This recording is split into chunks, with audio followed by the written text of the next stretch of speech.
Selon l'Institut américain pour l'étude de la guerre, Kiev va probablement dicter de plus en plus le lieu et la nature des principaux affrontements.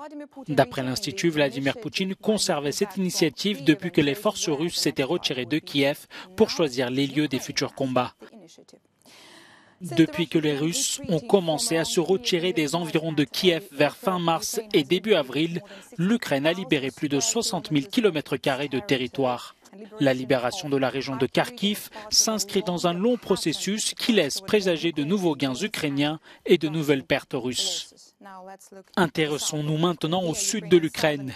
L'armée ukrainienne a annoncé lundi avoir libéré 500 km² de territoire dans la région de Kherson. Des localités telles que Vysokopilya, Bilogorka et Souki-Stavok sont désormais sous bannière ukrainienne.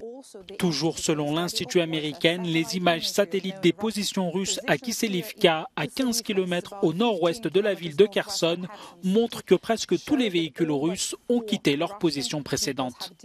Dans son dernier rapport, le ministère britannique de la Défense indique que la Russie pourrait mettre des années à reconstruire l'une de ses unités les plus puissantes après son retrait de la région de Kharkiv.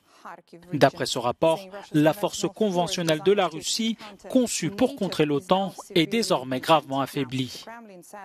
Le Kremlin assure que le président russe est informé de la situation sur le front et insiste sur le fait que la Russie atteindra ses objectifs en Ukraine.